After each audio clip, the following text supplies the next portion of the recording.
One of the huge advantages of becoming a developer, a freelance developer, a freelance coder, whether it be web design, web app creation, what have you, is the freedom, the choice to do the type of work you want, to work when you want, to work with the people that you want. That's a big part of it. For me, that was my primary motivation when I went into freelance development back in the 1990s. It gave me that huge flexibility. And in a short period of time, I was not only totally free in terms of what I wanted to do, but I was also quickly becoming financially independent, because as a developer, as a freelance developer, if you structure yourself properly, you structure your business properly. I don't know if you heard that, somebody's pretty happy. If you structure your business properly, you can quickly become financially independent, because I don't know every country in the world, but up here in Canada and across North America, and I'm sure in Europe, and probably so many other places, there's huge government tax advantages to being an independent contractor, to having your own business. Huge advantages, huge advantages. One advantage is the write-off. What is the write-off? When you buy equipment for your freelance business, you can deduct the value of that equipment against whatever it is that you purchase. So if you buy a fancy laptop that costs you $1,000 or $5,000, whatever you're going to spend, we'll say $1,000, keep the numbers even. And let's say you made, whatever, $50,000 in your first year. You take off $1,000, now you're only taxed on $49,000 of what you earned as opposed to $50,000.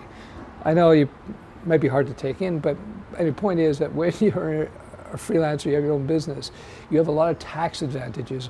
A lot of tax advantages means just more money you put into your pocket as well.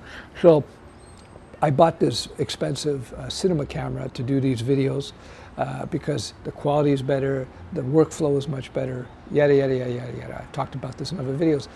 Now the thing is about this camera, though it's very expensive, it's much less expensive than you think, because the whole cost of this camera can be deducted against my income. So yeah, the camera cost me 10,000 Canadian dollars, whatever. I'm able to subtract that from my income, which means I pay that much less taxes.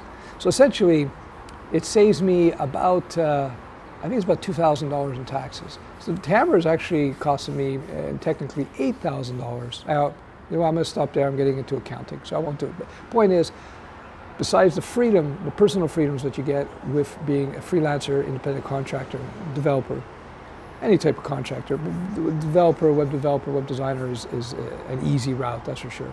It also gives you a lot of financial advantages in terms of just the way the tax structure is set up in many different countries around the world.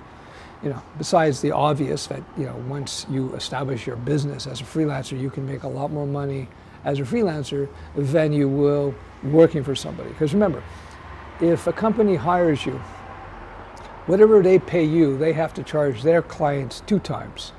Or they have to make 2 times what you're earning from them for it to make sense for them to hire you. So I'll use just round numbers. If they're paying you $10 the hour, which North America is way too low, but in some parts of the country, in the world, maybe that's what they charge. That's what you make. But anyway, it's just a number. If you make $10 the hour, that means they're going to have to make $20 for every hour of your time. So if you're freelancing, why not just make the $20 an hour for yourself? Or in North America, why not make the $100 an hour for yourself? I hope that makes sense. Anyway, that's it for this particular video. Bye-bye.